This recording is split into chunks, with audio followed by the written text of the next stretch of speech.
Hello students, welcome to Concepts of Biology by Muntazir. Today this is the second lecture of locomotion and the movement. I hope कि पहला lecture आपने देखा होगा, अच्छे से देखा होगा क्योंकि वो जनरल लेक्चर था. उसके बाद आप सेकंड लेक्चर पे आ गए होंगे. तो चलिए आज हम स्टार्ट करने जा रहे हैं one of the most important topic of the NEET biology, that is structure of the skeletal muscle and mechanism of the muscle contraction. Mechanism of muscle contraction और स्केलेटल जो स्केलेटल मसल का ये structure है ना, इससे दो questions बने हुए हैं नीट 2023 में, और ये भी आप यहां पे लिख के लो कि नीट 2024 में आपको यहां पे जो अभी आप होने वाला है नीट, उसमें जरूरी आपको यहां से एक या दो क्वेश्चन मिलेंगे. एंड यहां पे अगर आप 11th में हो ना, आपका यहां पे कंसेप्ट क्लियर हो जाएगा, फिर नीट में पढ़ने की जरूरत नहीं पड़ेगी. अगर नीट में होना कहीं यहां पे दिक्कत हो रही है मसल कंट्रैक्शन में या स्केलेटल मसल के स्ट्रक्चर में, मैं यहां पे आपके आया हूं आपके लिए ये कंसेप्ट क्लियर करने. ठीक है, आई होप कि आप नोटबुक सामने रख के पूरे कंसंट्रेशन के साथ ये लेक्चर अटेंड करेंगे. ठीक है, तो चलिए आप पहले लिखेंगे structure of skeletal muscle, skeletal muscle का स्ट्रक्चर. ठीक है बेटा, तो देखिए सबसे पहला पॉइंट आप ये लिखेंगे कि एक ऑर्गेनाइज्ड मसल की अगर हम बात करेंगे, अगर हम एक ऑर्गेनाइज्ड स्केलेटल मसल की बात करेंगे, ये नंबर ऑफ मसल बंडल्स की बनी होती है of fascicles. Organized skeletal muscle is formed of the number of muscle bundles of fascicles. ये फेसिकल्स की बनी होती है. देखिए ये ऑर्गेनाइज्ड स्केलेटल मसल है, यहां पे ये ऑर्गेनाइज्ड स्केलेटल मसल है. ये जो ये ऑर्गेनाइज्ड स्केलेटल मसल है, ये बनी होती है नंबर ऑफ मसल बंडल्स की ऑफ फेसिकल्स और इस ऑर्गेनाइज्ड स्केलेटल मसल की कवरिंग जो होती है ना, इसको हम एपिमाइसियम कहते हैं. क्या कहते हैं बेटा? The covering of the muscle is called the epimysium. And एक ऑर्गेनाइज्ड स्केलेटल मसल बनी होती है number of muscle bundles of fascicles. जो अंदर आपको दिख रहे हैं ना, इन्हीं फेसिकल्स से एक ऑर्गेनाइज्ड स्केलेटल मसल बनी होती है. ठीक है बेटा, ये फेसिकल्स है, और ये जो फेसिकल्स है ना, these fascicles are held together by the connective tissue called the fascia. और ये जो फेसिकल्स है ना, ये आपस में जोड़ के कौन इनको रखता है? सर, इनको आपस में जोड़ के रखता है फाइब्रस कनेक्टिव टिश्यू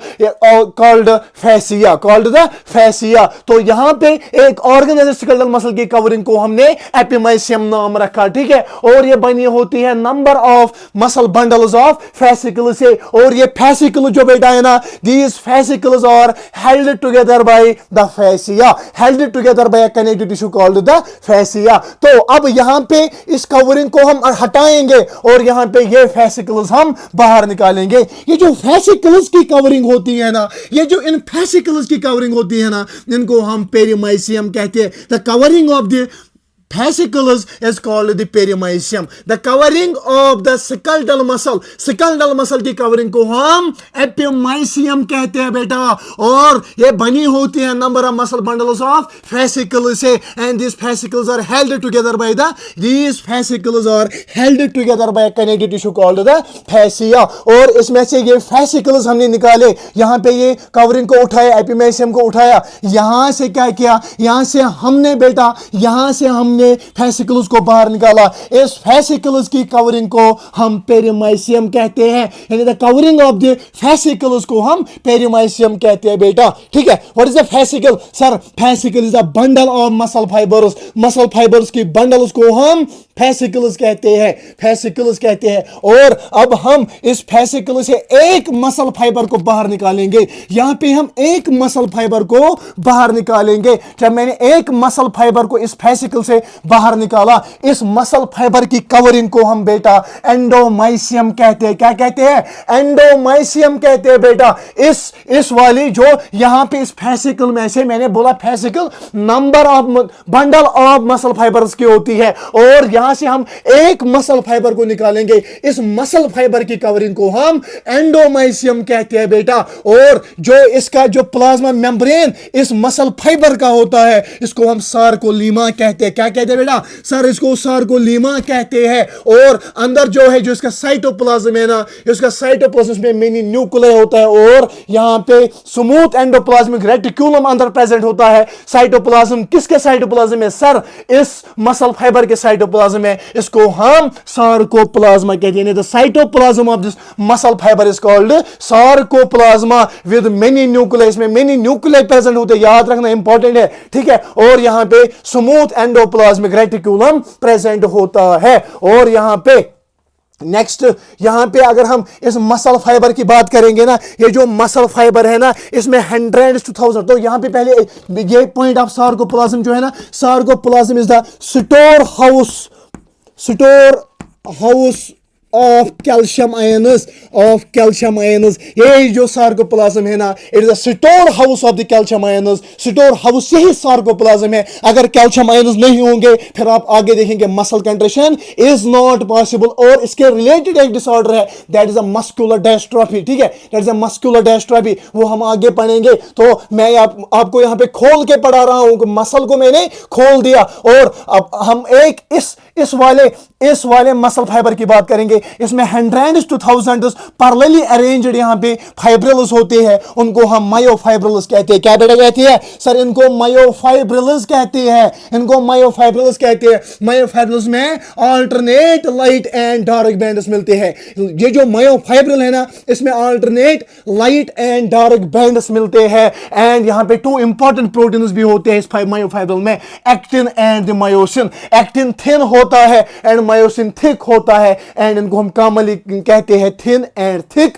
फिलामेंट। तो मैंने यहां पे क्या किया, मैंने बस सिंपली एक स्केलेटल मसल को खोल दिया और उसके फॉर्म में आपको पढ़ाया कि एक ऑर्गेनाइज्ड स्केलेटल मसल की कवरिंग को हम एपिमाइसियम कहते हैं। एक skeletal muscle, organised skeletal muscle बनी होती है number of muscle bundles of fascicles से, and this fascicles are held together by fascia, ठीक है। उसके बाद मैंने यहां से ये कवरिंग उठाई तो अंदर बच गए फैसिकल्स, ठीक है। ये जो फैसिकल्स की कवरिंग है ना, इसकी कवरिंग को हम पेरिमाइसियम कहते हैं, ठीक है। What is fascicles? It's a bundle of muscle fibres. और इस फैसिकल से एक मसल फाइबर बाहर निकाला, इस मसल फाइबर की कवरिंग को हम एंडोमाइसियम कहते हैं, ठीक है, एंडोमाइसियम कहते हैं। और ये जो एक मसल फाइबर है ना, इसके प्लाज्मा मेम्ब्रेन को हम सार्कोलीमा कहते हैं। इसमें प्रेजेंट होता है साइटोप्लाज्म विद मेनी न्यूक्लियाई, और यहां पे प्रेजेंट होता है स्मूथ एंडोप्लाज्मिक रेटिकुलम, और उसको हम सार्कोप्लाज्मा कहते हैं। सार्कोप्लाज्मा जो बेटा है ना,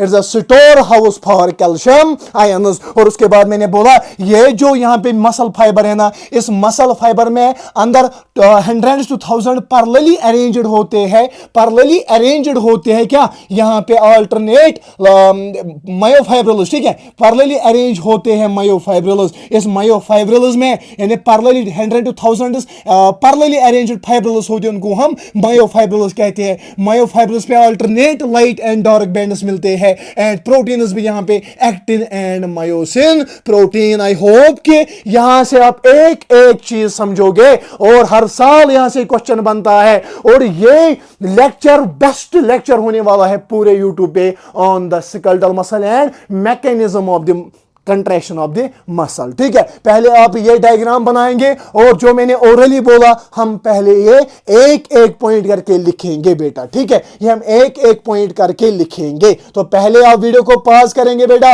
और उसके बाद आप क्या करेंगे, उसके बाद इसको अपनी कॉपी पे बनाएं, क्योंकि इंपॉर्टेंट होने वाली है। मैं हर कोई कंसेप्ट डायग्राम्स, फ्लो डायग्राम्स में आपके सामने ला रहा हूं। आई होप कि मेरा टीचिंग मेथड आपको पसंद आया होगा और आता होगा, और हर रोज जो बच्चा मेरे से पढ़ेगा ना, एक भी क्वेश्चन उसको छूटेगा नहीं। ये मैं वसूख के साथ अपनी मेहनत करके बोलता हूं, क्योंकि यहां पे उसको ज्यादा एफर्ट्स लगाने की जरूरत भी नहीं पड़ेगी, और फ्री ऑफ कॉस्ट वीडियोस मिल रहे हैं, लेक्चर्स मिल रहे हैं, आपको बस पढ़ना है। अब वीडियो पॉज कीजिए और इसको राइट कीजिए। क्या बेटा? तो चलिए इसको हम पहले यहां पे रब करेंगे, ठीक है, इसको हम पहले रब करेंगे यहां से।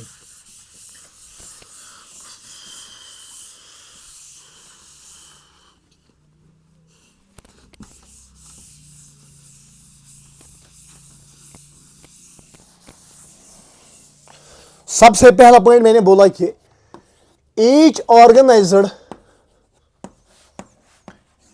each organized skeletal muscle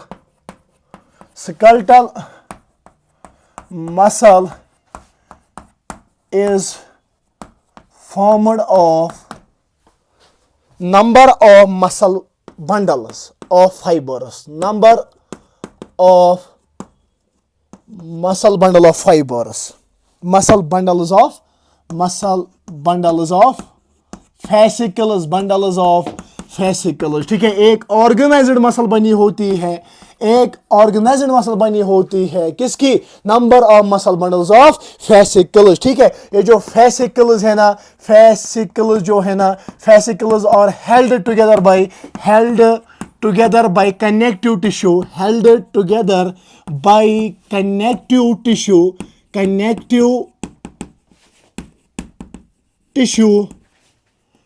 called fascia. ठीक है, called fascia. नंबर 3 पॉइंट आप लिखेंगे, each muscle bundle contains a number of muscle fibers. Each muscle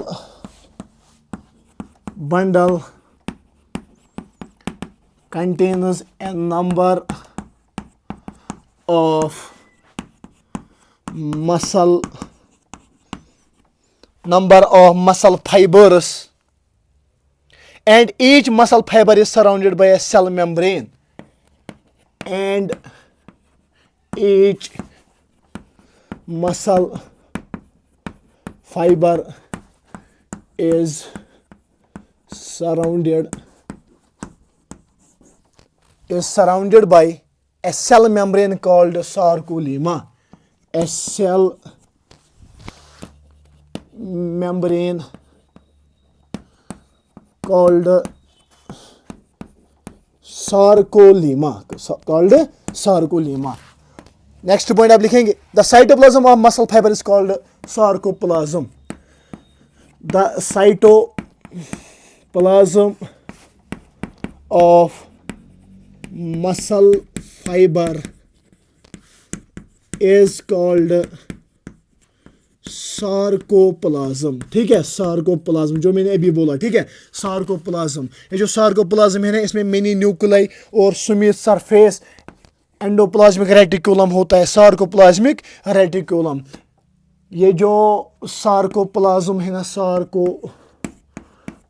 sarcoplasm में आप लिखेंगे मिनी न्यूक्लियाई प्रेजेंट होते हैं. इसमें मिनी न्यूक्लियाई प्रेजेंट होते हैं, प्लस यहाँ पे स्मूथ सरफेस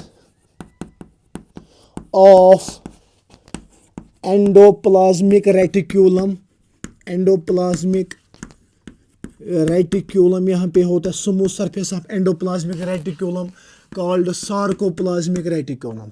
इसको हम सार्कोप्लाज्मिक रेटिकुलम. अगर हम बेटा इस सार्कोप्लाज्मिक रेटिकुलम की बात करेंगे ना, sarcoplasmic reticulum is the store house for calcium ions. की मैंने पहले बोला, एक ऑर्गेनाइज्ड स्केलेटल मसल बनी होती है, number of muscle bundles of fascicles, and this fascicles are held together by fascia. Each muscle bundle, इसमें नंबर ऑफ मसल फाइबर्स होते हैं, and each muscle fibre is surrounded by cell membrane called the sarcolemma. और cytoplasm इस muscle fibre का है, इसमें इसको हम कहते हैं सार्कोप्लाज्म. सार्कोप्लाज्म में मिनी न्यूक्लियर और smooth surface of endoplasmic reticulum होता है called the sarcoplasmic reticulum. ये जो sarcoplasmic reticulum है ना, sarcoplasmic reticulum is a storehouse for the calcium ions.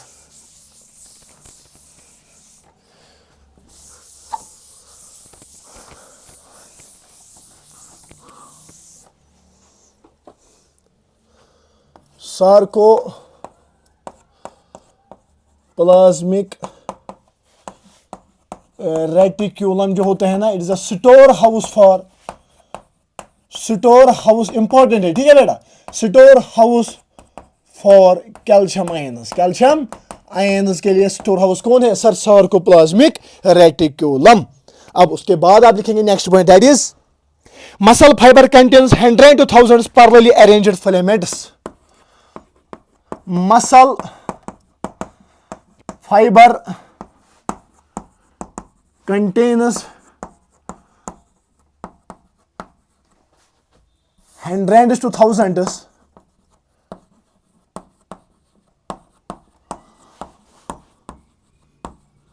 parallelly arranged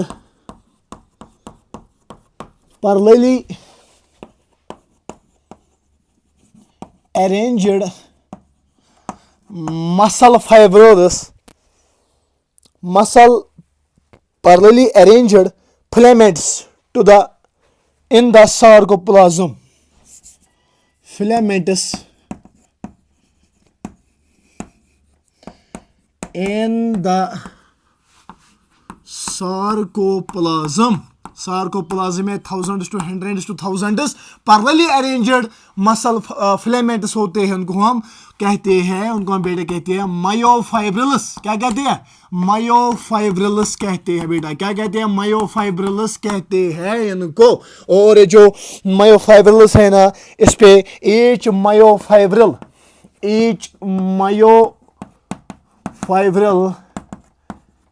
has a alternate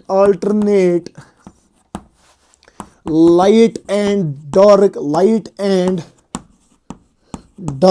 bands on it. Light and dark bands on it. इसी myofibril पे alternate dark and light bands मिलते हैं. ठीक है बेटा. और उसके बाद मैंने आपको बोला कि अगर हम एक ऑर्गेनाइज्ड मसल की कवरिंग को देखेंगे, ठीक है, the covering of the muscle is called the perimysium. ठीक है बेटा. नॉट पेरिमाइसियम बेटा, एपिमाइसियम. कवरिंग ऑफ मसल को हम कहते हैं एपिमाइसियम. एपिमाइसियम कहते हैं कवरिंग ऑफ मसल्स को. ठीक है. कवरिंग ऑफ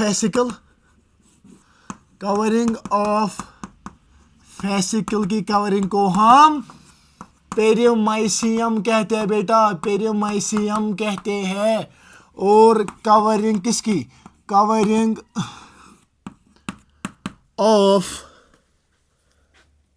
मसल फाइबर की कवरिंग को हम कहते हैं एंडोमाइसियम कहते हैं इसको. तो यहां तक आई होप कि आपने समझा होगा कि स्ट्रक्चर क्या है किसका? स्केलेटल मसल का. और जिस बच्चे को ये स्ट्रक्चर समझ आ जाएगा ना, उसी को मसल कंट्रैक्शन का मैकेनिज्म समझ आ जाएगा. याद रखना मेरी बात. ठीक है. उसी को मसल कंट्रैक्शन का मैकेनिज्म समझ आ जाएगा. ठीक है बेटा. ठीक है. तो चलिए आगे. अब आएगा next important point, that is the striated appearance. लिखे the striated appearance of skeletal muscle. The striated appearance of skeletal muscle is due to the two important proteins.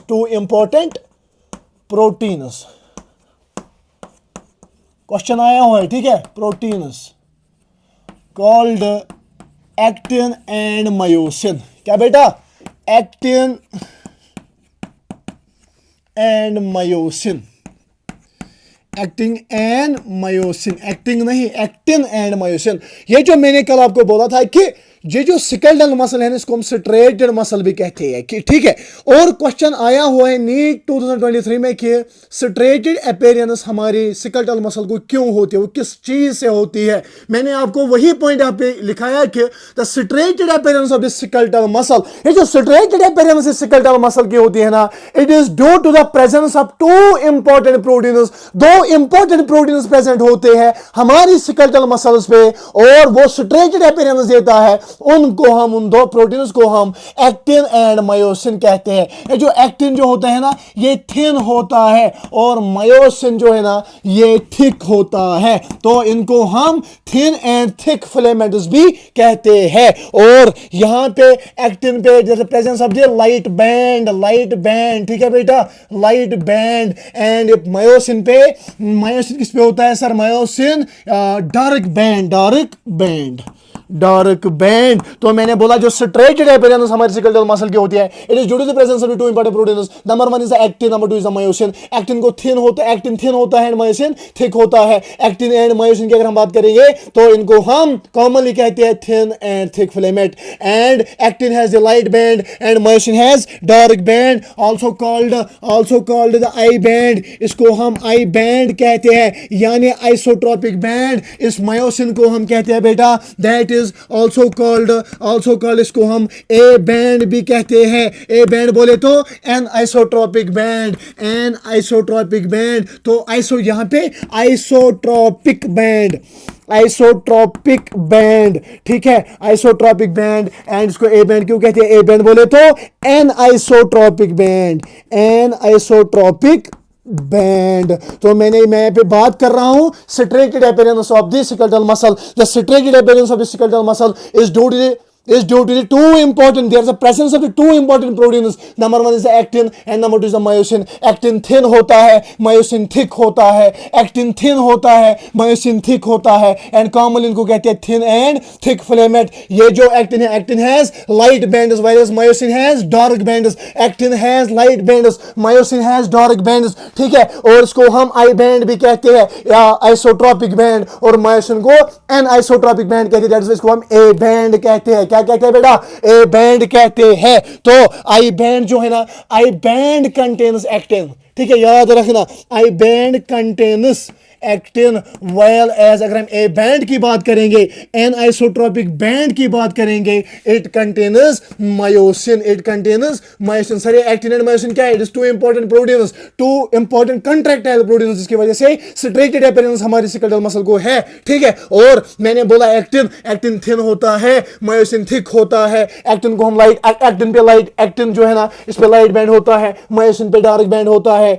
इसको हम आई बैंड भी कहते हैं, कॉल्ड द आइसोट्रोपिक बैंड।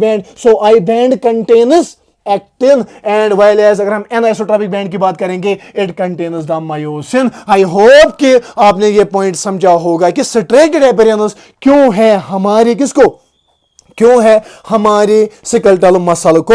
और NEET 2023 में question बना हुआ है, ठीक है बेटा। अब आप पॉइंट्स लिखेंगे। आई होप कि यहां तक आपने एक्टिन और myosin, light band, dark band, thin and thick filament, isotropic है एन आइसोट्रोपिक बैंड आपको समझा यहां तक। एंड आप नेक्स्ट पॉइंट लिखेंगे, these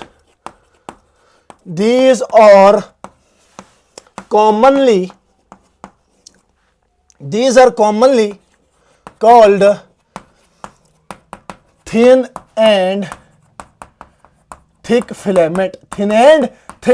Why these are called the thin and thick filament? Because sir जो एक्टिन होता है वो थिन होता है एंड मायोसिन थिक होता है, ठीक है, थिक होता है। अब हम मायोफाइब्रिल का स्ट्रक्चर देखेंगे, ठीक है। अब हम बेटा मायोफाइब्रिल का स्ट्रक्चर देखेंगे, याद रखना। अब हम मायोफाइब्रिल के अंदर जाएंगे। देखो हमने एक ऑर्गेनाइज्ड स्केलेटल मसल को खोला, लास्ट में हम पहुंचे मायोफाइब्रिल पे। स्केलेटल मसल को खोला, उसके बाद फैसिकल्स देखे, उसके बाद एक मसल फाइबर देखा, उसमें हम मायोफाइब्रिल देखे। अब हम उस मायोफाइब्रिल का इंटरनल स्ट्रक्चर देखेंगे, उसके बाद ही आपको मसल कंट्रैक्शन समझ आएगा। एंड आई नो कि क्या क्या होता है, क्योंकि मैं खुद नीट स्टूडेंट रहा हूं, मुझे पता है कि कहां पे एग्जाम में कैसे इंसान टल जाता है, कि अगर उसको पता भी होता है कुछ, वो कैसे उधर इधर जाता है। उसी को नजर में रख के, उसी को दिमाग में रख के मैंने ये मटेरियल तैयार किया है। एंड आई होप कि आप एक एक चीज का यहां पे फायदा उठाएंगे, ठीक है बेटा। तो अब हम लिखेंगे स्ट्रक्चर ऑफ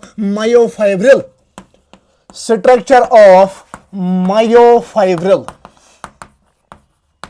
मायोफाइब्रिल का स्ट्रक्चर हम अब बेटा देखेंगे, ठीक है। तो बेटा अब आप देखेंगे इस मायोफाइब्रिल का स्ट्रक्चर, ठीक है, मायोफाइब्रिल का स्ट्रक्चर, ये मैंने यहां पे डायग्राम बनाई मायोफाइब्रिल की। तो अगर हम बेटा यहां पे ये जो आपको थिक फिलामेंट दिख रहा है ना, यहां पे अगर आपको थिक फिलामेंट दिख रहा होगा, अगर यहां पे आपको थिक फिलामेंट दिख रहा होगा, एक सेकेंड,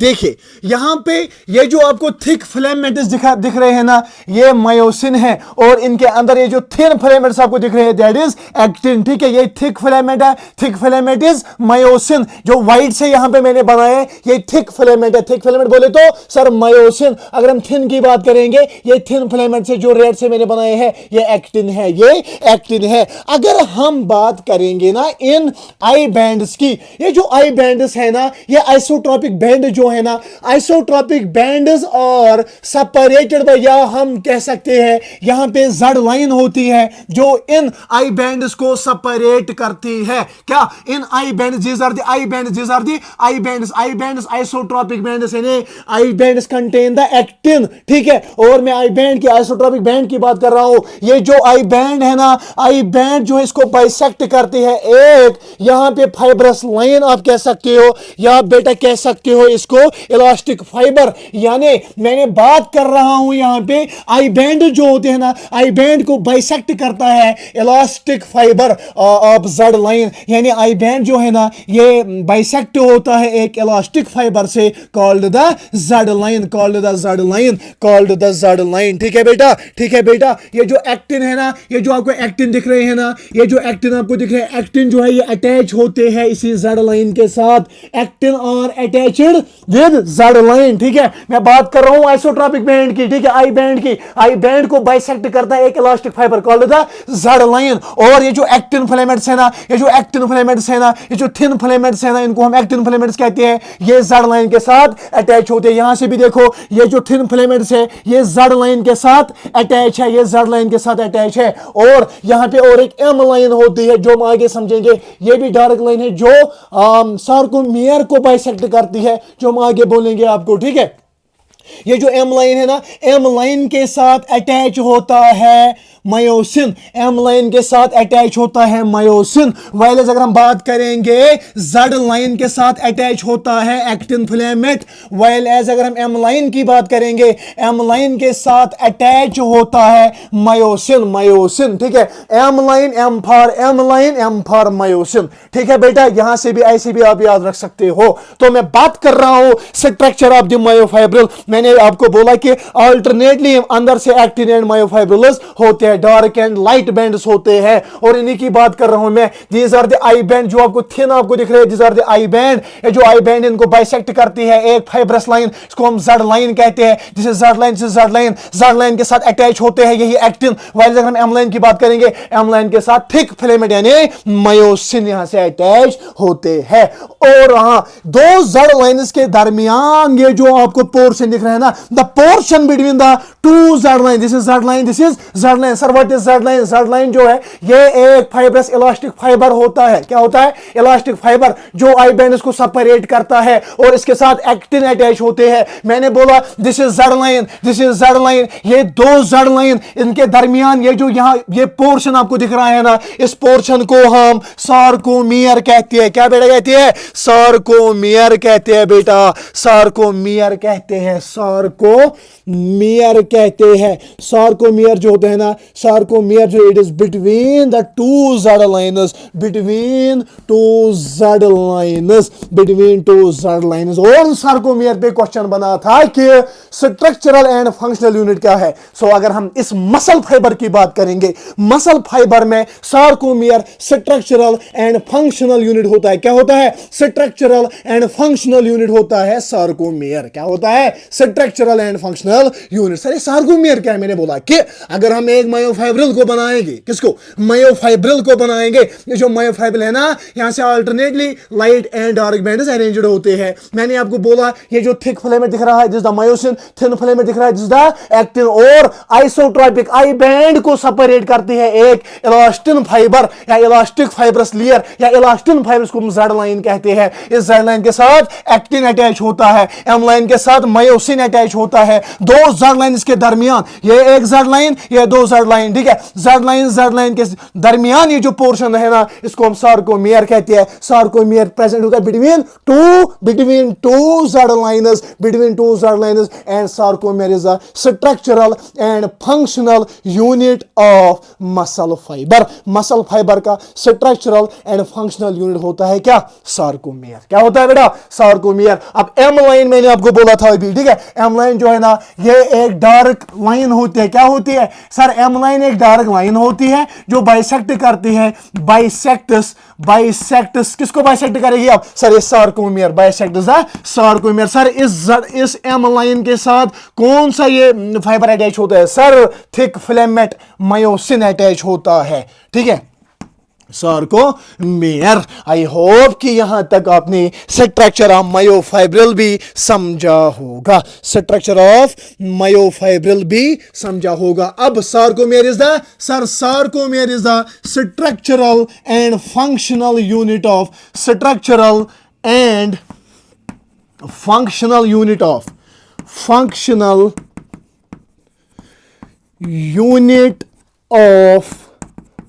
मसल फाइबर या मसल भी आप कह सकते हो। मसल फाइबर का स्ट्रक्चरल एंड फंक्शनल यूनिट है सार्कोमियर। क्या बेटा?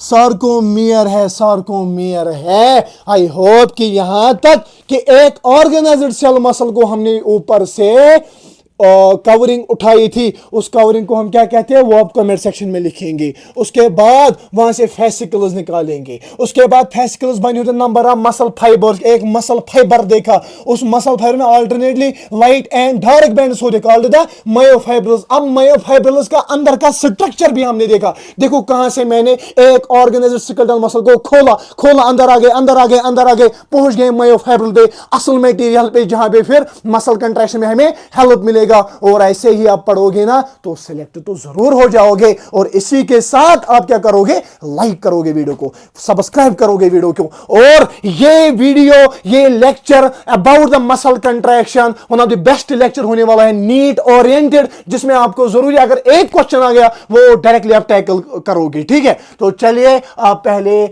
इसको वीडियो को पॉज कीजिए और इसको पहले आप कॉपी कीजिए, और उसके बाद जो जो मैंने यहां पे आपको बोला ये हम पहले लिखेंगे, ठीक है बेटा। तो अब हम यही पॉइंट्स पहले लिखेंगे।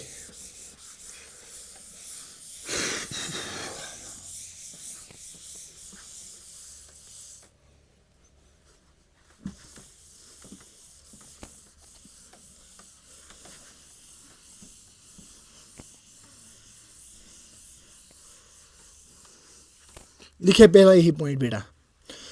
पहले आप लिखेंगे in the centre of each I band is a elastic fibre. In the centre of each I band is a elastic fibre called Z line which bisects it. Called Z line which bisects, जो इसको bisect करता है, which bisects it, ठीक है। Actin और thin filament attached to Z line. Thin filament attached to Z line. अगर हम myosin की बात करेंगे या थिक फिलामेंट आप बोल सकते हो, मायोसिन और thick filament attached to M line, attached to M line. ठीक है बेटा, एम लाइन क्या होती है? डार्क लाइन जो सेंटर ऑफ एच जोन, ठीक है, डार्क लाइन या सेंटर ऑफ एच जोन से भागती है, जो हम आगे लिखेंगे। ठीक है बेटा, A and I bands, anisotropic band and isotropic band are arranged alternately throughout the length of the myofibril. A and I bands are arranged alternately throughout the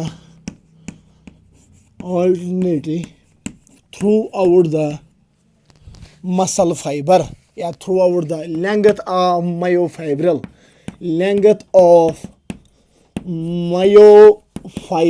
throughout the length of myofibril के length के through ये क्या होते हैं? Alternately ये arrange होते हैं। ठीक है, ये अल्टरनेटली अरेंज होते हैं। अब आप नेक्स्ट लिखेंगे the portion between the two Z lines, जो अभी मैंने बोला।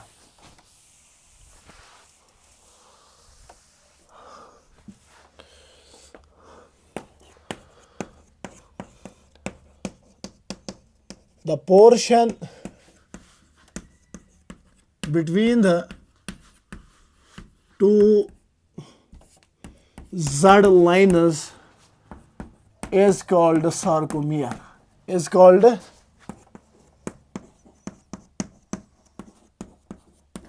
Sarcomere क्या है? Sarcomere is the structural and functional unit of muscle fiber.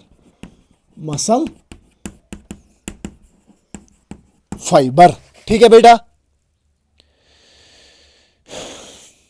सार्कोफेयर जो है ना, सार्कोमियर क्या है? It is a bundle of thick and thin filaments. Sarcomere is bundle of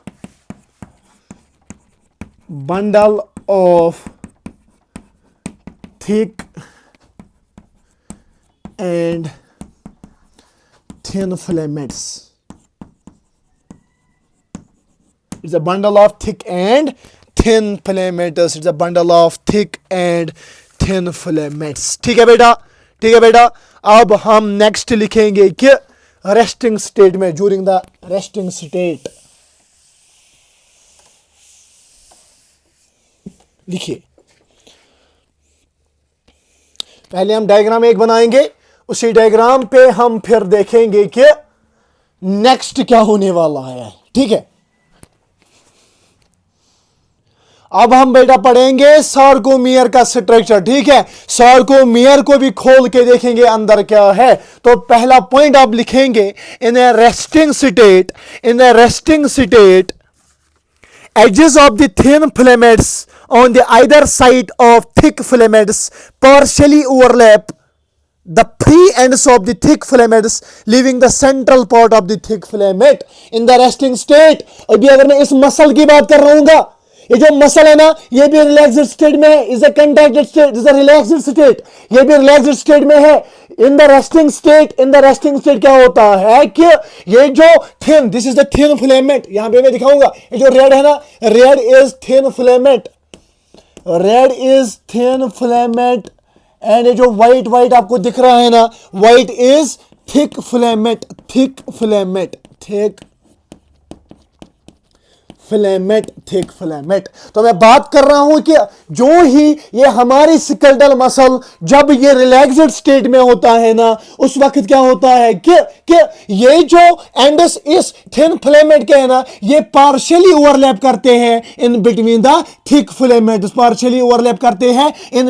thick filaments की आप यहां से देख रहे होगे, दिस इज थिन फिलामेंट। इसका थोड़ा बहुत पार्ट यहां से ओवरलैप करता है, किससे साथ? सर ये यहां पे ओवरलैप करता है, ये यहां पे इन थिक फिलामेंट्स के साथ ओवरलैप करता है ड्यूरिंग द रेस्टिंग स्टेट में थिक फिलामेंट जो है, ये पार्शियल, थिन फिलामेंट जो है ये पार्शियली ओवरलैप करते हैं over the thin filament, thin करता है partially overlap over the thin filament, और वो पार्ट इस थिन फिलामेंट का वो पार्ट जो ओवरलैप नहीं करता है, इतना और इतना, ठीक है, यहां से यहां तक इतना तो ओवरलैप करता है, ठीक है, और इतना तो ओवरलैप करता है, और वो पार्ट इस थिन फिलामेंट का जो ओवरलैप नहीं करता है, उस जोन को हम एच जोन कहते हैं। याद रखना, वो जोन या वो फिलामेंट का पार्ट जो ओवरलैप नहीं कर रहा है उसको हम एच जोन कहते हैं। और यहां पे अगर हम इसको भी, इस ओवरलैप वाले हिस्से को भी लेंगे और इस जोन को भी लेंगे, एच जोन को भी, उसको हम बैंड कहते हैं। कौन सा बैंड? ए बैंड कहते हैं। तो यहां से यहां तक ए बैंड, और वो पार्ट इस थिन फिलामेंट का जो ओवरलैप नहीं करता है, दैट इज एच जोन, ठीक है, that is H zone. And these are two Z lines, in between the two Z lines there is a portion called the sarcomere। हम sarcomere का internal structure पढ़ रहे हैं। मैंने बोला कि रेस्टिंग स्टेट में ये जो थिन फिलामेंट्स हैं ये पार्शियली ओवरलैप करते हैं ओवर द थिक फिलामेंट्स, और वो हिस्सा जो ओवरलैप नहीं करते उसको हम एच जोन कहते हैं। इस बात सभी हिस्से को हम ए बैंड कहते हैं, और टू Z लाइंस के दरमियान ये पोर्शन आपको दिख रहा है, that is called the sarcomere. और ये बाहर का हिस्सा, जो दूसरा हिस्सा यहां पे अब स्टार्ट होने जा रहा है, that is this band is called the I band. और ये एनसीईआरटी की डायग्राम है, मैंने यहां पे हाथ से बनाई है, दिस इज आई बैंड। तो यहां पे आप पहले लिखोगे ये पॉइंट। तो पहला पॉइंट आपने ये लिखा जो मैंने बोला कि रेस्टिंग कंडीशन में थिन फिलामेंट्स पार्शियली ओवरलैप करते हैं ओवर द थिक फिलामेंट्स, और मिडल पार्ट यहां से लीव करते हैं। और नेक्स्ट पॉइंट आप लिखेंगे बेटा, दैट इज के the part of the thick filament not overlapped by the filament, the part of the thick filament not overlapped by thin filament is called H zone, is called, वो thick filament का वो part जो overlap नहीं करता है, जो overlap नहीं करता है, ठीक है, this is thick filament and this is thin filament and this is thin filament. वो पार्ट थिक फिलामेंट का, वो पार्ट किसका? थिन फिलामेंट, थिक फिलामेंट का वो पार्ट जो ओवरलैप नहीं करता है उसको हम एच जोन कहते हैं। कौन सा जोन कहते हैं बेटा? एच जोन कहते हैं, ठीक है। The part of the thick filament not overlapped by thin filament, not overlapped by thin filament. What is this? This is thick filament, this is thick filament. Thick filament during resting condition ये क्या? ये overlap करता है over the thin filament, और वो part जो thick filament का वो पार्ट जो क्या करता है सर, जो ओवरलैप नहीं करता उसको हम एच जोन कहते हैं। इस बैंड को ए बैंड कहते हैं, और this is sarcomere, this is I band, this is I band. अब आप लिखेंगे during muscle contraction, during complete muscle contraction, complete muscle contraction, during complete muscle contraction क्या क्या होता है? नंबर वन, एक सेकंड, तो यहां पे मैं बात कर रहा हूं सार्कोमियर की, ठीक है। लास्ट रिवीजन यहां पे मैंने during complete muscle contraction, during complete muscle contraction आप लिखेंगे लेंथ ऑफ सार्कोमियर। ये जो सार्कोमियर की लेंथ है ना ये डिक्रीज हो जाएगी, length of sarcomere decreases, length of sarcomere जो है ना, सार्कोमियर की लेंथ डिक्रीज हो जाता है, decreases. And number two, length of H zone ये डिसअपियर होता है, लेंथ ऑफ एच जोन ये क्या होता है बेटा? सर ये डिसअपियर होता है, ये डिसअपियर होता है। एंड नंबर थ्री, ये जो length of A band, I band है ना, आई बैंड भी डिक्रीज हो जाते हैं। लेंथ ऑफ आई बैंड की लेंथ भी बेटा ये भी डिक्रीज हो जाती है, आई बैंड की लेंथ। एंड नंबर फोर, ये जो एच ए बैंड है ना, ए बैंड की लेंथ जो है ना ये रिमेन सेम रहता है, इस पे कोई असर नहीं पड़ता है, रिमेनड सेम। तो ये बात पहले आप याद रखना जो मसल कंट्रैक्शन में हमें जरूरत पड़ेगा। तो मैं बात कर रहा हूं स्ट्रक्चर सार्कोमियर के, मैंने बोला कि रेस्टिंग कंडीशन में, रेस्टिंग फेज में, कि जो ही एक स्केलेटल मसल रेस्टिंग स्टेट में होती है है उस वक्त ये जो थिक फिलामेंट है ना, थिक फिलामेंट पार्शियली ओवरलैप करते हैं ओवर द थिन फिलामेंट, ठीक है। उसके बाद मैंने बोला वो थिक फिलामेंट का वो पार्ट जो ओवरलैप नहीं करता उसको हम एच जोन कहते हैं, और इस सारे को हम ए बैंड कहते हैं, और दो जड़ लाइंस के दरमियान सार्कोमियर होता है, and this is I band. During the complete muscle contraction length of sarcomere, जो सार्कोमियर है ना ये लेंथ डिक्रीज हो जाती है। एच जोन की लेंथ जो है ना ये यहां से इसमें, ये यहां से इधर आएगा, यहां से इधर आ जाएगा, इधर आ जाएगा, यहां से इधर आ जाएगा, और एच जोन की लेंथ जो है ना ये डिसअपीयर हो जाती है, और आई बैंड की लेंथ भी डिक्रीज हो जाती है। और यहां पे याद रखना ए बैंड पे कोई भी असर नहीं पड़ता है, ए बैंड की लेंथ जो है ना ये सेम रहती है ड्यूरिंग कंप्लीट कंट्रैक्शन।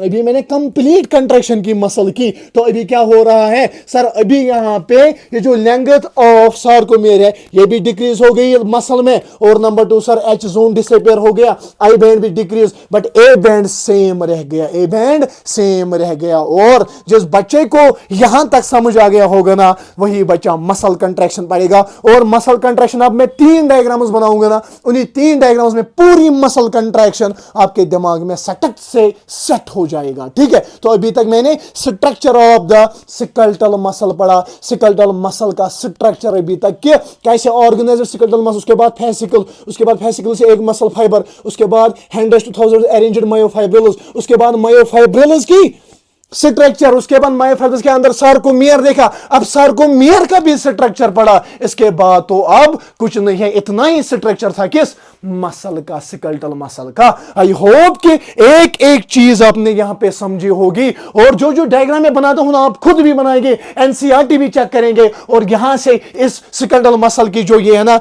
नंबर 1 की एक यहां से क्वेश्चन बनता है, नंबर 2 जिस बच्चे को ये स्ट्रक्चर इस स्केलेटल मसल का नहीं आएगा ना, समझ नहीं आएगा, तो उसको मसल कंट्रैक्शन कभी भी समझ नहीं आ जाएगी। आई होप कि यहां तक आपने पढ़ा होगा, यहां तक आपने बेटा ये समझा होगा, ठीक है। ये डायग्राम आप बनाएंगे पहले, ठीक है, ये डायग्राम आप पहले बनाएंगे। अब हम पढ़ेंगे नेक्स्ट, आप लिखेंगे बेटा, अब हम नेक्स्ट लिखेंगे, that is what the structure of contractile proteins, the structure of contractile proteins. Contractile protein जो होते हैं जो कंट्रैक्शन में हेल्प करते हैं, उनका स्ट्रक्चर तो पहले देखना है ना, उसके बाद जब हम उनका स्ट्रक्चर पढ़ेंगे ना उसी के बाद आपको बेटा समझ आ जाएगा मसल कंट्रैक्शन, ठीक है बेटा। अभी तक हमने स्केलेटल मसल का स्ट्रक्चर पढ़ा, अब हम नेक्स्ट पढ़ेंगे क्या क्या, structure of the contractile proteins. तो लिखिए, अब लिखने में तो देर तो नहीं करने दी बेटा, तो चलिए आप लिखेंगे, नया चाक उठा के, अब भी नया पेन उठा के लिखेंगे, structure of contractile proteins, structure of contractile proteins, structure of contractile proteins, contractile proteins। Contractile protein 3 किस्म के होते हैं, there are 3 types of the contractile proteins. Number 1 is the force generating proteins, ऐसे आप लिखेंगे फोरस जनरेटिंग प्रोटीन्स बेटा, force generating proteins 2 होते हैं, एक तो एक्टिन होता है, number 1 is actin and number 2 is myosin. Actin thin होता है एंड सर मायोसिन जो है ना मायोसिन थिक होता है, and myosin is thick, and these two proteins are called the force generating proteins. Number 2 is the regulating proteins.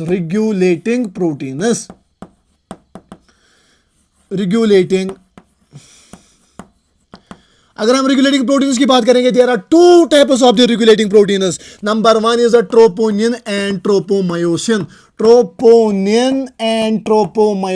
ठीक है, troponin and tropomyosin are the regulating tropomyosin. But ये किसके part है, troponin and tropomyosin? It's a part of thin filament, याद रखना, it's a part of thin filament के part है ये क्या, actin, troponin and tropomyosin,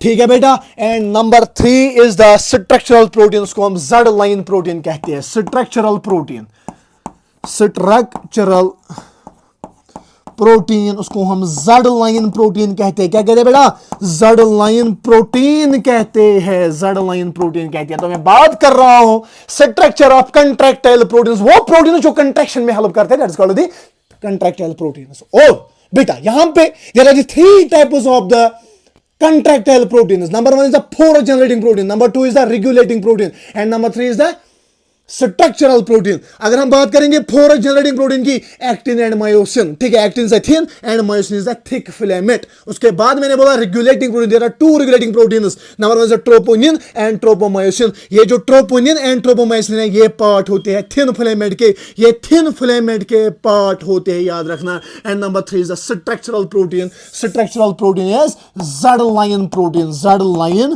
protein. ये तीन प्रोटीन का स्ट्रक्चर हम पहले पढ़ेंगे बेटा, और उसके बाद हम जाएंगे मैकेनिज्म ऑफ मसल कंट्रैक्शन पे। पहले आप वीडियो को पॉज कीजिए और ये आप पहले लिखेंगे, ये आप पहले लिखेंगे, ठीक है। अब हम एक एक करके इनको पढ़ेंगे, एक एक करके हम अंदर जाएंगे मसल्स के अंदर, वहां पे मसल को हम पूछेंगे कि आप कैसे कंट्रैक्ट हो रही हो, कैसे, और मसल आपको खुद बोलनी चाहिए कि मैं ऐसे हो रही हूं, वो डरनी चाहिए आपसे, इतना आप पढ़ना चाहिए, ठीक है। इतना पढ़ो कि मसल के अंदर जाओ, और अंदर जाने के बाद आप क्या करोगे, उस मसल को पूछोगे बताओ कैसे कंट्रैक्शन आपकी हो रही है, वो खुद आपको बोलनी चाहिए, ठीक है बेटा। तो चलिए हम पहले कंट्रैक्ट फोरस जनरेटिंग प्रोटीन्स की बात करेंगे। किसकी बात करेंगे? फोरस जनरेटिंग प्रोटीन्स की बात करेंगे। सर किसकी बात करेंगे? सर फोरस जनरेटिंग प्रोटीन्स की बात करेंगे। कौन कौन है? Actin and myosin. इसका स्ट्रक्चर पहले हम देखेंगे, एक्टिन और मायोसिन का। नंबर वन आप लिखेंगे force generating proteins, forces generating proteins, forces generating proteins, ठीक है बेटा। नंबर वन आप लिखेंगे actin and number two is myosin, actin and myosin. यहां से हम मायोसिन लिखेंगे और यहां से हम एक्टिन लिखेंगे, ACTIN, एक्टिन। अगर हम एक्टिन की बात करेंगे, ये जो आपको ये दिख रहे हैं ना, जो मैं भी बना रहा हूं ना, this is called the globular actin. इनको हम कहते हैं बेटा ग्लोब्यूलर एक्टिन कहते हैं।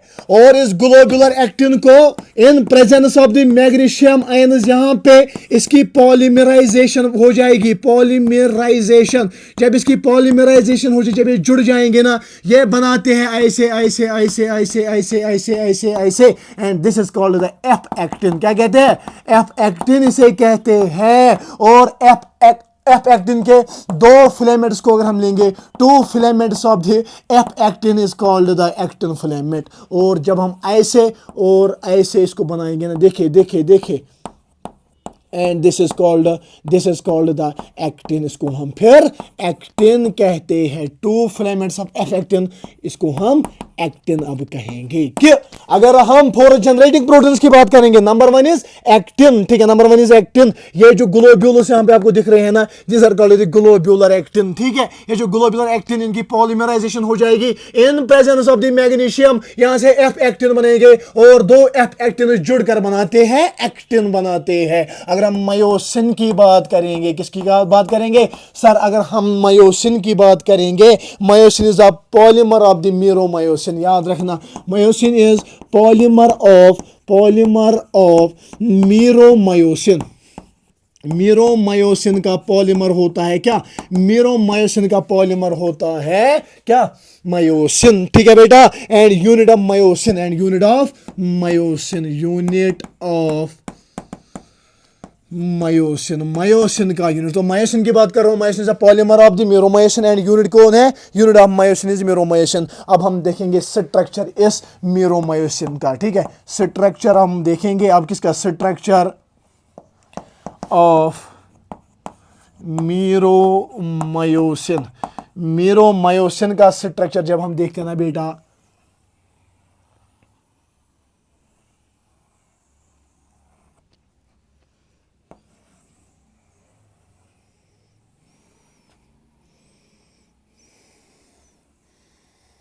The structure of meromyosin, meromyosin का ये स्ट्रक्चर है बेटा, ठीक है, मीरोमायोसिन का ये स्ट्रक्चर है। This is the head, this is head, ठीक है, दिस इज ऑर्म, ठीक है, ये जो आपको यहाँ पे आपको ये दिख रही है ना, इसको हम कहते हैं ऑर्म, ठीक है बेटा। And this is tail, and this is tail. अगर हम बात करेंगे हेड ऑफ द मीरोमायोसिन की, इसके पास होते हैं बेटा, दैट इज यहाँ पे एक्टिन बाइंडिंग साइट्स होते हैं। ये जो दो साइट्स आपको यहाँ पे दिख रहे हैं ना बेटा, ये जो दो साइड्स आपको यहाँ पे दिख रहे हैं ना, these sides are called the actin binding sides. क्या कहते हैं? Actin binding sides, actin binding sites इसे कहते हैं, जहां पे एक्टिन बाइंड करता है। और ये जो दो साइड्स आपको दिख रहे हैं ना, दीज और मायोसिन बाइंडिंग साइट्स। क्या? मायोसिन बाइंडिंग साइट्स, यानी मायोसिन बाइंडिंग साइट्स बोले तो सर, मायोसिन बाइंडिंग साइट्स बोले तो एटीपी बाइंडिंग साइट, जहां पे एटीपी बाइंड करेगा, सो मैं बात कर रहा हूं मायोसिन की। Myosin is the polymer of the meromyosin, unit of the myosin is the meromyosin. अगर हम मीरोमायोसिन के स्ट्रक्चर देखेंगे, इसके पास हेड होता है, इसके पास आर्म होती है, और इसके पास टेल होता है। अगर हम हेड की बात करेंगे, यहां पे बाइंडिंग 4 बाइंडिंग साइट्स होते हैं। ये जो दो आपको दिख रहे हैं ना, these two are called the actin binding site, जहां पे एक्टिन बाइंड करेगा। इट मींस दैट कि एक्टिन बाइंड करता है मायोसिन पे, क्योंकि ये जो मायोसिन मीरोमायोसिन का स्ट्रक्चर है ना, वहां पे एक्टिन बाइंडिंग साइट्स होते हैं। एंड नंबर 2, ये जो दो साइट्स आपको दिख रहे हैं ना, ये मायोसिन बाइंडिंग साइट है, जहां पे मायोसिन बाइंड करता है, या एटीपी बाइंडिंग साइट, जहां पे एटीपी बाइंड करेगा। उसके बाद ये जो आर्म है, ठीक है, ये जो आर्म 2 होती है, ठीक है, आर्म्स 2 होते हैं, यहां पे आर्म्स 2 होते हैं, यहां पे हेड में 2 टाइप्स ऑफ साइड्स होते हैं, ठीक है, यहां पे हेड जो है, हेड तो यहां पे 2 आपको दिख रहे हैं। ये जो आर्म जो है, आर्म 2 दिख रहे हैं। इनको हम ये जो 4 यहां पे मिलते हैं ना, ये 4 पॉलीपेप्टाइड्स यहां पे है। देयर आर 4 पॉलीपेप्टाइड्स, और इन 4 पॉलीपेप्टाइड्स को हम हाई मीरोमायोसिन कहते हैं, HMM कहते हैं, हाई मीरोमायोसिन कहते हैं। जो टेल है ना, टेल तो 2 होते हैं, इनको हम LMM लाइट मीरोमायोसिन कहते हैं। क्या कहते हैं? Light meromyosin. सो मैं बात कर रहा हूं यहां पे बेटा किसकी? सर मैं यहां पे बात कर रहा हूं मायोसिन के स्ट्रक्चर की, ठीक है, मायोसिन के स्ट्रक्चर की मैं बात कर रहा हूं। ये जो मायोसिन है, myosin is the polymer of the meromyosin, unit of the myosin is meromyosin. अब मैंने स्ट्रक्चर बनाया किसका? मायोसिन का। मायोसिन के पास हेड होता है, आर्म होती है, और टेल होता है। हेड और आर्म क्रॉस आर्म बनाती है, ठीक है बेटा। ये जो हेड है, वहां पे 4 बाइंडिंग साइट्स होते हैं। कौन कौन सी? सर यहाँ पे 2 बाइंडिंग साइट जो ऊपर दिख रहे हैं, that is the actin binding site, जहां पे एक्टिन बाइंड करेगा। एंड नीचे जो है मायोसिन बाइंडिंग साइट, यानी एटीपी बाइंडिंग साइट्स, ये 4 बनाते हैं। 2 is head and 2 is arms, ये बनाती है HMM high meromyosin. And tail जो है ना, ये क्या बनाती है? सर टेल बनाएगा यहाँ पे लाइट मीरोमायोसिन। तो कितने पॉलीपेप्टाइड्स है मायोसिन में? पॉलीपेप्टाइड्स इन मायोसिन, आप लिखेंगे पॉलीपेप्टाइड्स ऑफ मायोसिन। मायोसिन की कितनी पॉलीपेप्टाइड्स है? सर 6 है। कैसे? 4 तो HMM हाई मीरोमायोसिन है, 2 इज लाइट मीरोमायोसिन। यही 6 यहाँ पे मिलके होते हैं, और इनको हम कहते हैं polypeptides of myosin. It means that कि एक्टिन मायोसिन पे बाइंड करेगा। क्यों? मायोसिन के हेड पे एक्टिन बाइंडिंग साइट्स होते हैं और एटीपी बाइंडिंग साइट्स होते हैं, ठीक है। This is the structure of force generating proteins. मैंने पहले बोला there are 2 types of the force generating proteins. Number 1 is actin, ये ग्लोबुलर एक्टिन है। जब पॉलीमराइजेशन हो जाएगी, in presence of the magnesium F actin बनाते हैं, 2 फिलामेंट्स ऑफ एप एक्टिन बनाते हैं। उसके बाद मायोसिन की बात करेंगे, is the polymer of meromyosin, unit of myosin. अगर हम मीरोमायोसिन का स्ट्रक्चर देखेंगे, इसके पास हेड होता है, आर्म होती है, और टेल होता है। अगर हम एक्टिन की बात करेंगे, इसके हेड की बात करेंगे, 4 बाइंडिंग साइट्स होते हैं, ठीक है। 2 एक्टिन बाइंडिंग साइट, जहां पे एक्टिन बाइंड करेगा, 2 यहां पे क्या होता है? सर 2 यहां पे मायोसिन बाइंडिंग साइट, यानी एटीपी बाइंडिंग साइट, जहां पे एटीपी बाइंड करेगा। हेड एंड ये जो आर्म क्रॉस आर्म बनाती है, जो जहां पे 4 पॉलीपेप्टाइड्स मिलेंगे, 2 हेड में, 2 आर्म में, और इनको हम HMM हाई मीरोमायोसिन कहते हैं। वाले ये जो टेल दिख रहे हैं ना आपको, टेल में 2 आपको दिख रहेंगे यहाँ पे पॉलीपेप्टाइड्स, उनको हम लाइट मीरोमायोसिन कहते हैं। 4 + 2 जो है ना, यही पॉलीपेप्टाइड्स है। There are 6 polypeptides in the meromyosin, 4 HMM high meromyosin and 2 is light meromyosin, ठीक है। आप वीडियो को पॉज कीजिए और ये डायग्राम बनाएंगे, ये चीजें आप लिखेंगे, ये चीजें आप पहले बेटा लिखेंगे। चलिए अब हम देखेंगे स्ट्रक्चर ऑफ रेगुलेटिंग प्रोटीन। कौन कौन सा है रेगुलेटिंग प्रोटीन सर? एक तो ट्रोपोनिन है एंड दूसरा ट्रोपोमायोसिन है। एक तो ट्रोपोनिन है, दूसरा ट्रोपोमायोसिन है। अब आप लिखेंगे structure of regulating proteins.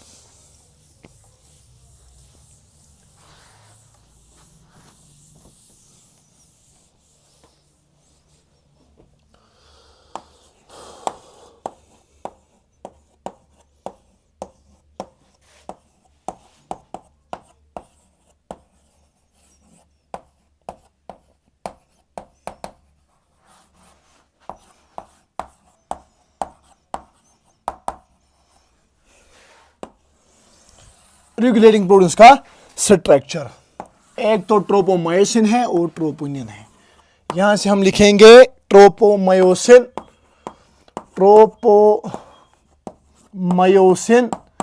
And यहां से लिखेंगे ट्रोपोनिन। क्या लिखेंगे? ट्रोपोनिन। ये दोनों किसके पार्ट है सर? ये थिन फिलामेंट के पार्ट है। क्या? थिन फिलामेंट के पार्ट है। अगर हम ट्रोपोमायोसिन की बात करेंगे, two filaments of tropomyosin, two filaments of tropomyosin, two filaments of tropomyosin run closely along actin filaments. Run closely along actin filaments. Along actin filaments. ठीक है। Inhibit interaction among actin and myosin. Inhibit interaction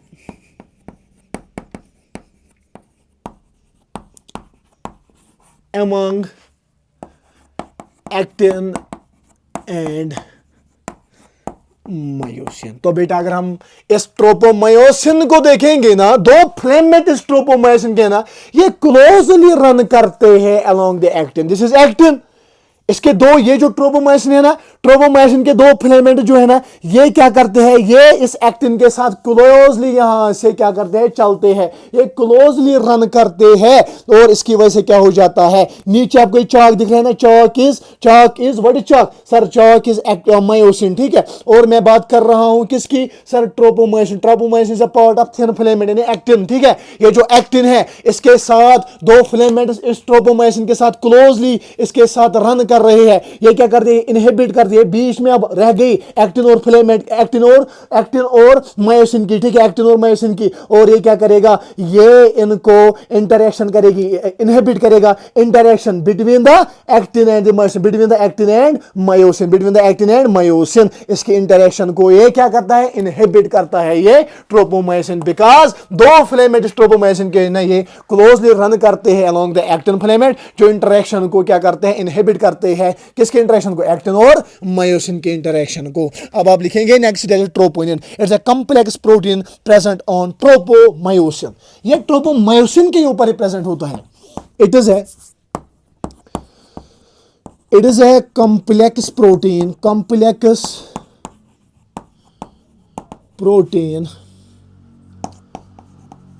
present on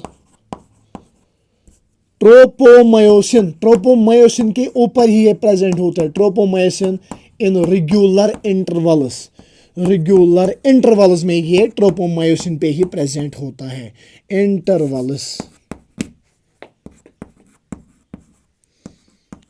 regular intervals. तो ये जो troponin है ना, ये tropomyosin के ऊपर ही प्रेजेंट होते हैं in the regular intervals. In the resting state A सब unit of troponin masks the active binding site for myosin on the filament chain. In the resting state,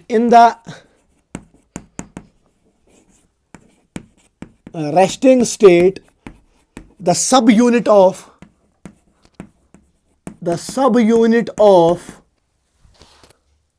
troponin masks the active binding sites. The subunit of troponin masks the active binding site of active binding site of masks the active bind site of for myosin on the filament site for myosin on the filament देखिए बेटा मैंने बोला regulating protein there are two regulating proteins number one is the tropomyosin and troponin ये दोनों thin filament के part होते हैं यानी ये थिन फिलामेंट के पार्ट थिन फिलामेंट होते हैं याद रखना ठीक है ये जो ट्रोपोमायोसिन है ना ट्रोपोमायोसिन के दो फिलामेंट्स ये पैरेलली या हम देखेंगे क्लोजली रन करता है अलोंग द एक्टिन फिलामेंट्स ठीक है ये इसकी वजह से इनहिबिट होता है किसकी interaction between the actin and myosin आप बोलोगे सर वो कैसे होते हैं देखो इसी ट्रोपोमायोसिन के ऊपर प्रेजेंट होता है ट्रोपोनिन ठीक है इसी के ऊपर प्रेजेंट होता है ट्रोपोनिन एक कॉम्प्लेक्स प्रोटीन है जो ट्रोपोमायोसिन पे ऊपर यहां पे रेगुलर इंटरवल्स में प्रेजेंट होता है in the resting state the sub unit of troponin resting state में ये ट्रोपोनिन का सब यूनिट क्या करता है ये मास्क करता है active binding sites for myosin के मायोसिन चाहता है कि मैं एक्टिन के साथ बाइंड करूं बट ये क्या करता है ये मायोसिन के लिए जो मायोसिन के एक्टिव बाइंडिंग साइट है किसके ऊपर होते हैं सर ये एक्टिन के ऊपर होते हैं उनको मास्क करता है ट्रोपोनिन और जिसकी वजह से इंटरेक्शन नहीं देने होता है ठीक है ये नहीं देता है ठीक है तो यहां तक आई होप कि आपने समझा होगा कि कौन किसको मास्क करता है मैंने बोला ट्रोपोमायोसिन के ऊपर ट्रोपोनिन प्रेजेंट होता है ट्रोपोनिन क्या करता है ये इसका सब यूनिट काम करता है इसका सब यूनिट काम करे मास्क करता है active binding site for myosin ठीक है active binding site for myosin on the filament जो एक्टिन फिलामेंट पे ये जो एक्टिव बाइंडिंग साइट्स होते हैं मायोसिन की जहां पे मायोसिन बाइंड करना चाहते हैं उसको ये मास्क करके रखता है इसी की वजह से ट्रोपोनिन इसकी वजह से ट्रोपोमायोसिन जो है ना इसकी वजह से इनहिबिट करता है interaction between the actin and myosin ठीक है actin and myosin I hope कि यहां तक जो मैंने पढ़ा है आपने एक एक चीज दिमाग में रख के अब हम आगे बढ़ेंगे और तब तक बेटा आगे नहीं बढ़ना दूसरी बार वीडियो देखना अगर आपको यहां पे समझ नहीं आ गया क्योंकि मसल कंट्रैक्शन उसी बच्चे को समझ आ जाएगा जिसने स्केलेटल मसल और कंट्रैक्टाइल प्रोटीन का यहां पे ये मैकेनिज्म देखा होगा स्ट्रक्चर यहां पे समझा होगा ठीक है तो यहां तक मैंने पढ़ा है आपको क्या structure of the skeletal muscle का स्ट्रक्चर क्या होता है उसके बाद contractile protein there are three types of the contractile protein number 1 is the force generating protein actin and myosin number 2 is the regulating proteins कौन सी troponin and tropomyosin number 3 is set line protein I hope कि यहां तक आपने समझा होगा यहां तक आपने बेटा समझा होगा